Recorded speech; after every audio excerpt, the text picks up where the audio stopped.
But Funk, yeah, I think Funk could. He changed his style as he got older, Yeah. so he could probably change it to whatever. Yeah, you name a federation, he was there.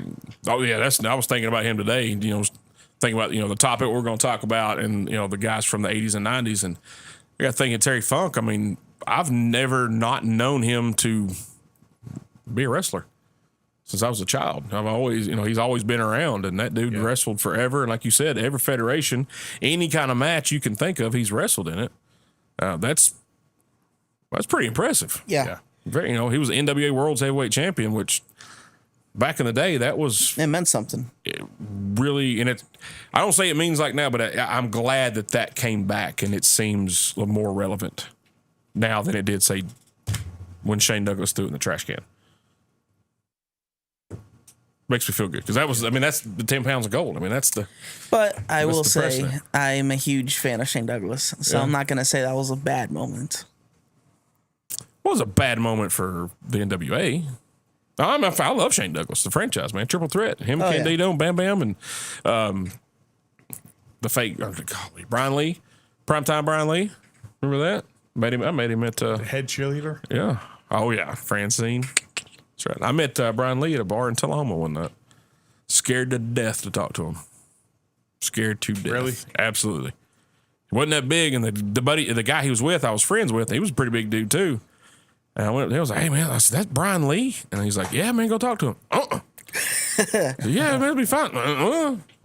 You forget that. He's like, "Dude, he ain't gonna do it." I don't care. I can see him from 20 feet away. That's good enough for me. I'm out. Did the same thing with when I met the Undertaker at Famous Dave's barbecue in Franklin or Brentwood. Saw him sitting in there, and I waited till he got done eating, and he was writing, signing his check. So I didn't have anything to sign. I had like a Yingling beer coaster, and I was like, "Hey, Undertaker," and he didn't hear me. I'm like, "Oh, dang it! Hey, Taker," he didn't hear me. I'm like, "Oh!" So I'm trying to be quiet, not do. And I said, "Mr. Undertaker, huh? Can you sign that?" "Oh yeah, sure, buddy. What are you?" I'm like, "Oh, thank God he didn't kill me." Wow, that's pretty cool. Yeah, because like a lot of the wrestlers when he's 6'9", blah blah Yeah. blah. No, he's legit 6'10". I mean, there's no doubt in my mind because I seen him stand up, and I'm like, "Oh, all right." The dude I was with was 6'4", and I'm stood next to him every single day. Yeah. And he towered over that guy. I was like, but super nice guy. Whenever Super I nice. saw What's up, Wolfgang? Taker's entrance at Mania 34, it was pretty awesome. Whenever Cena did the entire "I have no opponent for Mania," he's been calling out Taker. Mm-hmm. And then everyone thought it was going to be Taker, and then Elias comes out. Elias does his gimmick, and then Cena's walking back up the ramp, and then you just hear the gong, and you just hear Taker. That was. Yeah, you hear that gong, man. There's something about it. I actually have a live recording of it. Really? Yeah. What's up, Wolfgang there from Australia? Appreciate you watching, brother. Wow. Australia. Huh? Yep. Oh, yeah. That's awesome. Yeah, the one lady girl was Canada. Adam Oates and Scott Hall. I agree. I think Scott Hall could go today. Yeah. Thank you. I think he would finally get his comeuppance with the world title. Yeah. I think he definitely could be successful today. Yeah. For sure. Because he was good on the mic. Yep. Over anywhere he went. Yep. Absolutely. So, yeah, that's a good one there, Adam. I agree with that, buddy. For sure. I didn't even think about that one. No. And I hate that. And you mentioned him, winning a world title. That's a shame he never did. No. But yeah. but that's one of the ones that really never needed it. He had the Intercontinental title, and he was people still call him Razor Ramon. Yeah. Like, man, he been Razor Ramon in 26, 27 years, and they still call him that. Yeah. To me that means something, because that name hit him, It's and he was stuck. the Intercontinental champion. That was synonymous. Who did he with him. lose it to the first time? Was it Jarrett? I think it was Jarrett. Yeah, Jimmy, I agree. It's like the breaking glass. Shawn Michaels. Was it Shawn who lost the first one? Yeah. Was that when they had the two belts? Yeah. I think. Wolfgang here in Australia, he says, I used to watch it as a kid and as a teen. All hail the Viper, Randy effing Orton. Orton's one I think could go back in time. Yeah. Yeah. Good pick, call, Wolfgang. Wolfie. Yeah, definitely. Hey, yo. Yeah, that Randy could definitely wrestle in the era. I could see him having a feud with Flair back when, if they were the same age in their prime. Dude, that would be. Shame he's down with injury the rest of the year. Is he? Back injury. Who? Orton. Oh, yeah. That sucks. Hate that. Yes, you're right. When Jericho held both heavyweight titles, I could not believe they put both belts on him that night. He went undisputed. I didn't see that happening. I would have not have bet money on it. And I was so glad it did happen because I was a huge Jericho fan. Yeah. Loved him. And I was a bigger, I like Stone Cold and The Rock, Triple H, stuff like that. But I'm sure people could put money on it that nobody would have thought that in February that I would have been in the Municipal singing Judas when he came out. no, I was singing it too. Oh, I know. Everybody was singing it. Who wasn't singing it? Yeah. And to me, that, you mentioned that, is so impressive that a heel, the whole crowd is singing his song. I think that is amazing. People that don't know wrestling, like my friends that don't really pay attention to it, they know who the people are. Yeah. Well, I'll show them like a YouTube clip of Jericho, the bad guy, coming out and everybody singing a song. There's like, dude, that's amazing. I'm like, It really is. It kind of transcends and everybody gets it at the same time. Everybody gets to do it and it's awesome. I love it. Did you ever see when he was doing the labors of MJF, or it was the 5 labors of Jericho, and he didn't come out with his entrance and the entire arena sang it out? Yep. That was pretty cool. Yeah. That's when you know, even though you're heel, you're over. Oh, he was face at the time. But Yeah. What was it? Yeah, he was. Yeah, because MJF is a Yeah. heel. Yeah, you love that. You love MJF. I don't. Yeah, you should. You should. It's good. I've never seen Fozzy live, Jimmy. I would love to. It would be They were in outstanding. Nashville sometime last year. They actually played on my birthday one year. I didn't get to go. Had to work. The Power Stone Cold and Triple H as a team. That was a forgotten. The 2-man power trip. That actually, I enjoyed that. 2-man power trip. When I go back in the archives and watch that, I enjoy every second of it. I thought it was great. And the spots that him and Kurt Angle would do when they were both hurt. God. Such entertainment, man. Yeah. That was so great. Kurt Angle's an underrated talent. I don't know if he's underrated. Oh, I look back on it now. I put Angle in more of my favorite wrestlers ever. Not mine. He's pretty good though. I got to watch him live in his prime, and it was amazing. He wrestled Edge at Judgment Day in Nashville, like 2004 or 5. 2? That when he lost Hair versus hair? Yep, got to watch it. That was. Oh, you were there for the world's worst choke slam. Yeah, sure was. Sure was. I was there. Ugh. It was pretty cool though to see. Oh yeah, see Hogan wrestle is It's spectacular in iconic. itself. Yeah, absolutely. All right, got a couple more questions. Rick, favorite belt from the 80s and 90s? The design of it, that always drew me. I love a belt. Can I give you one and then 1A? Absolutely. One would be the NWA TV title. Yes, absolutely. I love that belt. 1A would be the world-class Texas heavyweight title. So I'm having a hard time remembering what it looked You like. need to look it up. It is dead sexy. That was that TV title though. And I know who you associate that title with. Tully. Absolutely. Tully. Now there were two versions. He had the $10,000 challenge with it. Now, didn't they have a red writing and a black one? Yep. Which one's your favorite? The red one. The red one? That's mine. Yep. To me, the red one just. That one, yeah. It was more Tully. Oh, yeah, I remember that now. It's been years since I've seen that belt. Yeah, that TV title, that red one, it just, to me, it screamed Tully 100%. That is absolutely. Adam, you do make a great point. Andre the Giant would draw a crowd in any century. There is no doubt about that. Even with the big guys we have now, Andre's charisma is better than all of them put together. Yeah. 100%. I do agree. What's your favorite title from the 80s and 90s? Favorite belt? I was a big.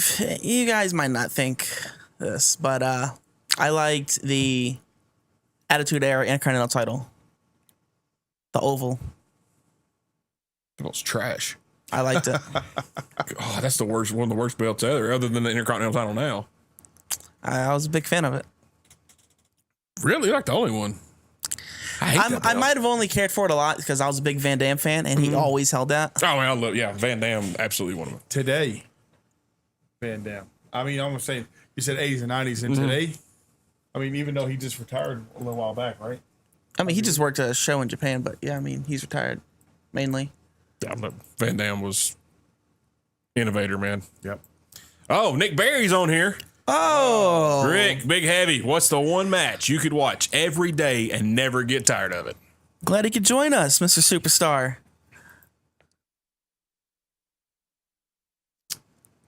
Any of the Rock and Roll Express and Midnight Express matches. Absolutely. Absolutely. Every one of them are classics anyway, for sure. Yep. Ricky, favorite finishing move from someone that's never been in the Bullet Club. He can't answer that. Oh, whatever. That's good. Total elimination from the Eliminators. Okay. I'll give you that, man. That was a killer move. Killer It's move. probably my dude. favorite tag move ever. That was. When I first saw that I popped on my couch by myself. No Remember when I doubt. get that Francine? Oh yes. Wow. Dude, that was one tough chick. Francine. Yeah. Her and Beulah was too. They took some took some bad bumps, man. Remember that match that Bill Alfonso had with Beulah? Bill Alfonso was bleeding. Yes. Oh, Almost Bill Alfonso. died. He stood up. He said, "Cut the match, cut the match," because he was bleeding so much. Oh, He had to get a transfusion. he was watching for hours chasing the wrong feed. It's probably on Everyday Joe's feed. I didn't have it pulled up on my phone like I normally do. My bad. My bad. That's my fault. Nah, it's not my fault. It should be on this feed, the main feed. That's all right. My favorite belt from the 80s and 90s is the Intercontinental title, the one before the Oval. That belt was pretty sweet belt. Yeah. I liked it when Warrior had it and Razor Ramon had it, and they had the different backgrounds. They have a yellow one and a white one, and the blue one. I always liked that. Changing up that leather strap was pretty cool, my opinion. Rick, got a couple questions for you. Yes, sir. Well, I got one more before I ask those couple questions. Mount Rushmore of wrestling for you. Your opinion. Wayne Nagel is a very good answer, Nick. I agree. That was a timeless belt. Flair, Hogan, Andre the Giant, and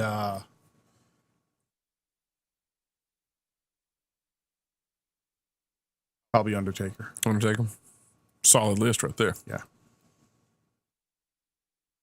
Ricky, what's yours? Flair, Hogan, Taker, and I'm gonna go Steve Austin. Okay. Whew. I got nervous on the last one, what he was going to say. Whew. I thought you was going to twinkle toes. It's like, man, look here. I do like his finishing move. Oh my God, none like it. Huh? None like it. I love that finishing move. I think it's one of the better ones. And Jericho said he'll never take another. He said, I'll never take another one ever. No, Screw took that. it on a chair. Yeah, screw that. So he's not taking one on the mat. He's like, I'm done with that. Yeah. No, it is a great finishing move though, for sure. I've changed mine a bunch, man, because I think last time here we actually talked about, like Jericho. I put Jericho on mine now, just because he had wrestled for so long. He was the first undisputed, He's stayed relevant actually for all ages. and he's changed everything up. And And now he's a wizard. yeah, I think it's great that he's done that. Of course, Flair is going to be on mine. That's where it gets hard because I'm like, is it Dusty? Because Dusty did so much for the business. Undertaker. I'm not putting Hogan up there. I like him, but I ain't putting. I mean, he made wrestling relevant in the beginning of the '80s for sure. Yeah. But then Stone Cold, Rock, Triple H will never be on there. I like Triple H, but he's What not. about your round mouse for Jerry Lawler? I wouldn't put Lawler up there. Yeah. I got to replace one of the, because I can't remember my original, but I got to replace one of them with Jericho because he's just, to me, he's surpassed. As far as what he's done in wrestling, I think he surpassed The Rock. Now, Yeah. as far as entertainment value and relevance, The Rock is leaps and bounds above every wrestler. Anybody, ever. almost ever. Yeah. You know, as far as being loved, he's not there yet. I think Flair's loved more than any wrestler ever. Hogan next, probably Andre third. Even throw a Piper in there. A lot of people love Roddy Piper. Roddy Piper, wow, yeah. You know, that's Nick Barry says Hogan, Flair, Austin, Cena. I'm not putting Cena up there. Cena? I'm not putting Cena up there. Dude sells tickets, good worker. Decent worker. Ish. Sells tickets, kids love him. I sold a ton of merch. I ain't hating on him. No, just you not can't for hate him at all. No, God no, man. And did it for a long time. But just not for me. But I got to put Jericho, Flair, Dusty. Oh man, Park is the best character ever. Undertaker. I mean, that was probably the best gimmick Yeah. Yeah. anybody's ever done. It was perfect for him. Absolutely perfect. So that's a hard list. It is subjective, you know. It's opinionated, you know, whatever your opinion is. But it's so hard now. You get so many. Yeah, like you name one person and everyone's going to give you flack for that one person and tell you why this other person should be in over that person. Right. And Nick says only because they carried the business at certain points. He's not wrong. Yeah. He is not wrong at all. No, not at all. So I get the Cena now. I can understand. I understand it for sure. I just hope he never wins 17 and beats Flair's record. I think he has 17. 16. No, 6. 16. Okay. 16. But the Flair, apparently, one of his did not get recognized because something like if titles changed hands, then the NWA had to pay the new champ like $20,000 or something back in the day. Well, he dropped it to Harley in Japan and then picked it back up from Harley in like Brazil like 2 days later. Yeah. But they weren't supposed to. And the NWA doesn't recognize that as a title change. So it was supposed to be like 18, 19, 20, something like that, because he did that a couple times. Yeah. It may not have been Harley, but I want to say it was that story. So I think JR was telling it on this podcast years ago. All right, before we wrap this up here in a few minutes, I got a couple questions for you, big man. Yes, sir. All right. One celebrity, living or dead, that you would like to hang out with. Doesn't have to be a wrestler. Any celebrity, living or dead. Can't be your neighbor from when you was a kid. It's got to be a famous person. You would like to hang out with, dinner, pick the braid, have a drink. Robert De Niro. Robert, that's never been an answer. That's a good one. Why is that? Why just love his acting? Oh, yeah. He's good. A fantastic guy. One of the best actors ever. I grew up watching his movies and he's just fat. Anything he's ever done. I like it. One of his most underrated movies is something called This Boy's Life. You ever watch that? You should look it up. It's pretty good. It's got a really young Leonardo DiCaprio in it. Okay. He's like maybe 15, 16 at that. All right. Boy's Life? This Boy's This Life. Boy's Life. Yeah. Okay. He check plays that out. a real prick of a stepfather. Good. Yeah. Oh, God. Nick Barry. Apparently on his Mount Rushmore, David Knox, Monster of the Midwest. David Knox, Lumberjack. David Knox, Bodyguard. David Knox, Town and Country. They carried the business? Is that what? Those four gimmicks carried the business? Is that what it is there, Nick? He's such an egomaniac. Oh my God. This is coming from the same guy who would book a show in Chicago, have Demolition be LOD. What? Yeah. Why? I don't know. He'll tell you that Demolition's better than LOD. He said LOD ripoff of Demolition. And I quote. LOD was first. No, I know. 82. I can't subscribe to that. No, sir. I'm sorry, Nick. It's not happening. There's no way. No way in hell. No. No. That Demolition was a very good tactic. Don't get me wrong. Yeah. But no, absolutely not. Negative Ghost Rider. Greatest tag team of all time. Beer Money is better than Demolition.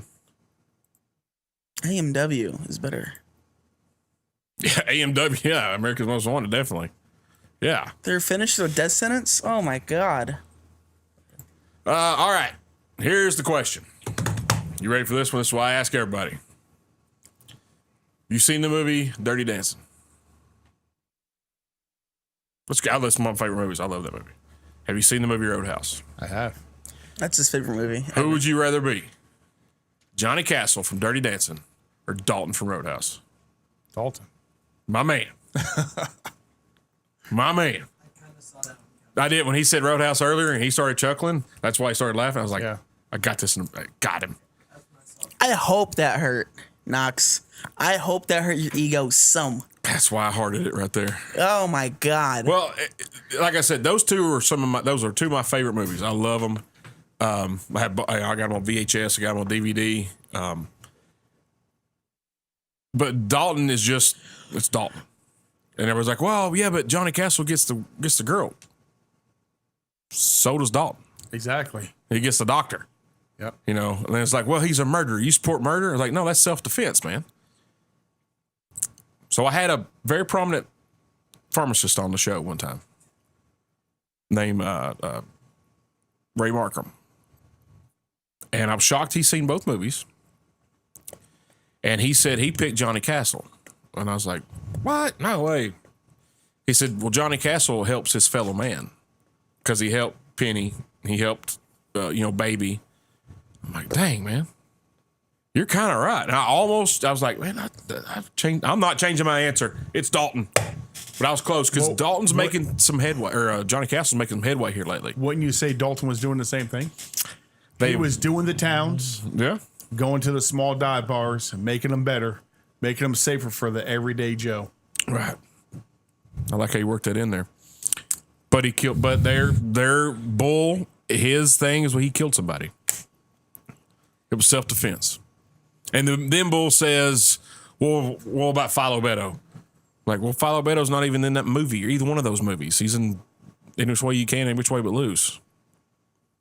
It's not even an option. No. And then somebody will say, well, Wade Garrett, Sam Elliott's character. Well, he's not an option either, but he's pretty cool. Yeah, But yeah, and they got to beat Terry Funk up. they did. And that was fantastic. I like it better when Terry Funk got thrown out the French doors and over the top, though. I think that was a better spot. Yes, Dalton was getting paid. Johnny Castle was getting paid too, more ways than one. But that's a good answer though. But Johnny Castle is starting to. More guys are starting to say Johnny Castle now. That's just from today's softer society. Yeah, that's what I say. It's gonna be Dalton, man. Gotta be Dalton. Yeah, I know. The Mets losing? Huh? Is Atlanta losing too? I'm gonna look Probably. That That was 4-0 when I came out here. It was the I'm first gonna inning. look at that right now. It was the first inning, man. you right, Nick. He was getting paid in other ways. But Baby was very underaged. True. Very true. Atlanta is losing 9-8, going to the bottom of the 8th. Oh, that's not bad. Good comeback. How about that? Oh, San Francisco won 100 games last year. They did. Last year. Now they got our seconds with Jock Peterson. God, that guy. I love Jock Peterson. I wish he'd come back. I love that guy. Well, what was the nickname you gave him, Dad? I don't recall. Oh, it was something very deplorable. I probably couldn't say on air. Can't Probably say it not. on air. Why would you bring it up? I was gonna see if you knew. You trying to get me kicked off Facebook, man? That was his number one goal on the way over here. I don't believe that. I just tell him turn your mic off. It's fine. Have that. That's right. Boom, just push your button. All right. So we didn't mention Kenny very much this episode. No, I'm shocked. but I am going to push Forbidden Door. Yeah. Well, Forbidden Door is gonna be a fantastic pay-per-view. when is it? It's this Sunday. I'll be drinking. You can watch it. How do you procure it? Fight TV, Oh, Fight. Okay. That's done. They're always on Fight. or I think also Bleacher Report. But if you want it on your video on demand, I think get it on Fight, because that's how I've been getting my pay-per-views lately, and it streams much better than Bleacher Report, I think. Yeah, I used Fight one time. It worked great. Nick Bear said, thank God. I guess he's saying thank God that we didn't talk about Twinkle Toes. What's to talk about? He's been on the show for 8 months. Yeah. Playing video games. Yeah. You know how many surgeries that man had? Designing the new video game for Impact, or not Impact, for AEW. Yeah. Do you hear how much they're over budget because of him? How much? I don't even know. Yeah. Oh, you don't read the negative stuff? I told him a few weeks ago. Yeah. They're severely over budget because he keeps getting into arguments with the developers Because who they're went trying. to school to make video games. Old twinkle toes. I would like to see AEW succeed, but I think they're already on the downside. I would. I would like to see him succeed. I don't watch it much anymore. It's always great to have options. I don't know. But I think that they peaked already. I mean, look, there's already guys wanting to jump ship. Cody. Yeah. I think there's No. reasons behind Cody leaving. Well, there'll be reasons why everybody else leaves too. Exactly. Oh, Nick wants to know, surgeries, are they implanting a personality? Oh, Oh. that's a good one. So you thought me and him were going to bust on you. And it's Nick coming in with it. Yeah, just thank God Tyler Bibbins didn't get on here. Oh, he did last time, I think. Oh, did he? I think. I think so. Yeah, pretty sure he did. Nick- Did you let Tyler know that you were going to be on the show today? I think that's I got him. I'll send him a message real quick. Yeah. Tell him to go back and watch replay. Be fine. You'll be all right. I think there was a certain reason why he didn't let Tyler Bibbins know. Is that right? Ricky can't post anything about the Mets or anything without Tyler Bibbins getting on there and giving him 10 pounds of it. Well deserved 10 pounds at that. Yeah, especially about the Mets. God. And with the Jay White. Who? Exactly. He's like, oh, God. It's okay. It's okay, Ricky. You'll be all right. Be fine. Yeah. So Forbidden Door. Who's on the card? Main event for the interim AEW World Heavyweight Championship is Jon Moxley versus Hiroshi Tanahashi. Who? Bless you. You know Tanahashi, quit being like that. Is that the dude that come out the other night? Yeah. Ace New Japan. We've talked about him before. Yeah, I don't remember him.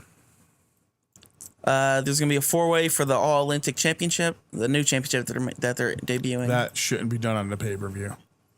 They should do that on Dynamite. All Atlantic Championship? All Atlantic, yeah. Yeah.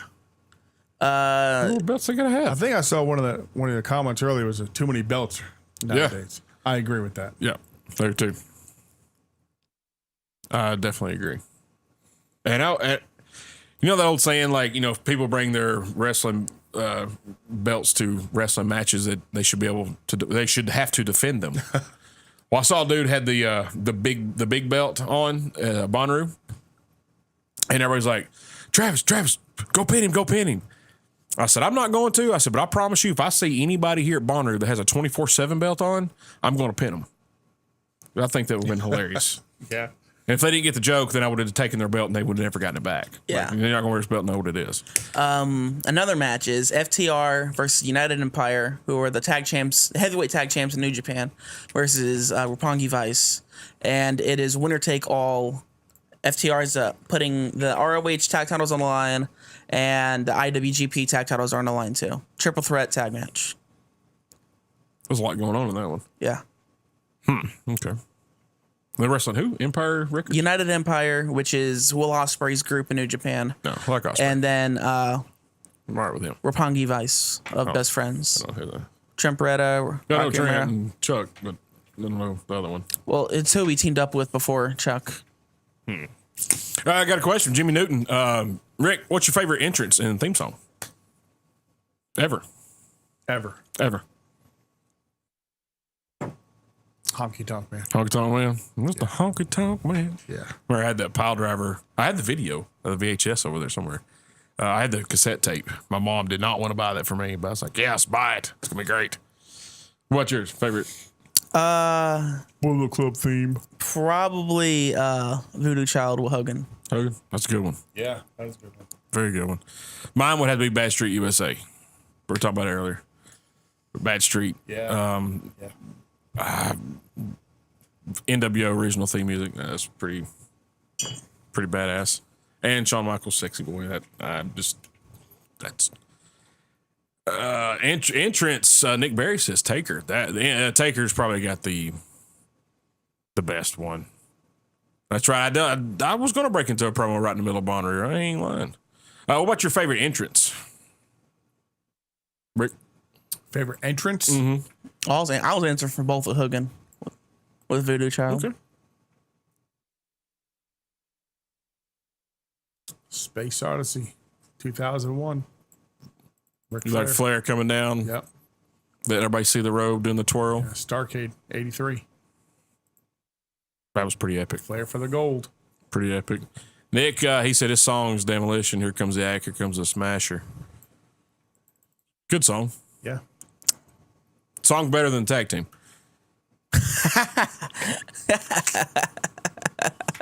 No, I'm just pushing buttons, Nick. I'm playing. Still. What about you did both on yours? Yeah, Hogan with the NWO posse and everything, the belt, Voodoo Child playing, air guitar, and just And the boas. And, yeah. just the presence alone of it is just amazing. I don't know who my favorite entrance. Probably every time, and it's not, I'm gonna say cliche. Probably a very popular answer, but every time Stone Cold come out, the glass break, when he walks out, staring people down, cussing up a storm all the way to the ring, getting in the ring, hitting all four posts, throwing the birds, cussing. Dude, that got me pumped. I was like, yeah, all right, where's my beer? I didn't smash the beers because I wasn't going to waste it. But I did like just that no nonsense, BMFer walking down the ring, resonated with me there for sure. I'm just playing, Nick. I'm just playing. Ain't that bad. Ain't good either. But it's fine. Yes, all Stone Colds, man. All in his exits, after the matches, those were legendary. Yeah. Every single one of them almost. Definitely had a good time watching that. Oh, ECW Sandman was a good entrance. Yeah, that's that's up there. Yeah, that's absolutely. Especially playing Inner Sandman. That's He actually used the version of Metallica more than, or not Metallica, Motorhead. okay. No, I'm saying he used that version too. Like, he did, but he used the Metallica one more. The ones I saw. well, earlier before they made the Metallica version, he came out to Motorhead's version. Well, yeah, 40 acres. You Not should on try mine. to get Egomaniac on the show one night. Nick, I'd love to. We could figure out this demolition thing. Oh my God, it's such a something. Yeah, I did enjoy it, but not that much. They were made to rip off LOD intentionally, were they not? Yes, All right then. absolutely. But yeah, they're not top tag team of all time. No, That's fine. That's fine. they only had the titles for so long, so they could just Well, the only people they had left were like the Islanders. who else did they feud with? Who did Fuji turn on them for? It was the Islanders, wasn't it? Well, no, dude, that's been so long I don't remember. One caveat: no Bullet Club talk. All right with that. Sure. But one thing about the Bullet Club, I mean, they did have Hangman, and they have a cool. Theme. Well, they have a cool logo, Yeah. I will say but other than that, they are running way stronger than NWO, right? Like, I think no. Bullet Club over NWO. What? Are you? No, they're nowhere near. Take 4 members of the Bullet Club versus 4 members of the Horsemen. Put them in a War Games match. Who's winning? Versus former Horseman? Yeah. Are we talking about all-time Bullet Club or current Bullet Club? Either. All right, give me. Because they're not going to win either You way. pick your 4 and I'll pick my 4. All right, give me Omega, give me Balor, give me Styles, and And then who's gonna take the pin? take the pin. I'll have Cody take the pin. Yeah, they're losing. Yeah. Exactly. Okay. Yeah. There's no which 4 horsemen would you have against that one? I mean, I know you pick any, but what would you? Flair, Arn, Tully, and Barry Windham. Okay. So you have nobody's going to match up with Barry Windham at all. You have nobody's going to even if you took Windham out and put Sid in, you're not going to have anybody's going to match up with Sid. Nobody at all. Be bad. There's no big one. If you take what's the big Bad Luck Fale. Yep. He's not going to match up with Sid or power wise. I know he's probably better working than Sid. I mean, he beat Nakamura before for the Intercontinental title before. Well, you beat Nakamura, but you look when you look at matchups on paper, it's not gonna happen. So can't compare Bullet Club with NWO or Bullet Club with Powers of Passion. Yeah, I saw that. I was like, Is that the book that he's reading right now? yeah. And I'm not deleting that comment either, Nick. That's staying up there, buddy. Suffer with it. Only a couple thousand people will see it. It'll be fine. You'll be all right. He did correct the Powers of Pain, which Powers of Pain was. They were. They were big. I would think Doom's better than Powers of Pain. Oh, Doom. Oh yeah, absolutely. I got to see Butch Reed wrestle the Miss Auditorium for WWF in '85 ish. Yeah, it was pretty cool. Big dude. The Natural. Yes, natural. I was like, "Dad, related to him?" He's like, "No." Like, well, his last name's Reed. We're not related to him. Okay. Can I say we're related to him? Sure. All right, cool. I'm related to a wrestler, Butch Reed. But whatever. I did like them as a tag team, though. Excellent. But I'm glad Ron moved on and got the world title. Oh, yeah. All right, guys, we'll wrap this bad boy up. Some good wrestling talk. Hope we got to school Ricky just a little bit here. Hope it resonates and sticks in your brain a little bit. It's not going to, is it? Not as much as you'd like. No. Well, it should. I mean, you gotta be open minded to this stuff. Yeah. The more you learn. Yeah. I mean, I'm open minded. I like I like Adam Page. I like Cody. It's fun. I like Ospreay. No spray. Ocean spray. Yeah, It's a good drink. Yeah, it is. I love it. That and some vodka. Good stuff. No, I like Will. Jay White pretty good on the mic the other night. I agree. Did good. Yeah. But Kenny, he's got a killer finish, man. That finish is fantastic. Thanks for listening once again, Jimmy. Appreciate you, buddy. Always. That Kenny Omega's got a killer finish, man. That is I think it's one of the best. It looks devastating. Apparently, it does hurt a little bit, according to some folks, especially if you're doing it on a chair. But other than that, cool hair, kind of. That's about all I got. Mm-hmm. Yeah. Do me a favor. Don't say it. No. You're wanting me to study up. You study up. Watch Tomohiro Ishii versus Kenny Omega G1 US special. Who? You know Tomohiro Ishii. Don't act brand new. Yeah, don't lie like me, I guess. No, I'm not going to watch that. Or just watch any of the 4 matches against Okada. I should be able to. Okay, I'd probably watch that because I do like Okada. But I should be able to watch, if he's as great as you say he is, as great as people say he is, I should be able to watch a match now to determine that. For one, I can't because he's hurt for 8 months. Yeah. And for 2, I have watched Hasn't him. even been 8 months. It's just not reaching over 200 days. Okay. I can't watch him currently, so I can't make that assumption. So I should be able to watch him now to determine that, but I can't. Or even watch his tag match with Hangman Page against the Young Bucks. Young Bucks. I'm not watching the Young Bucks.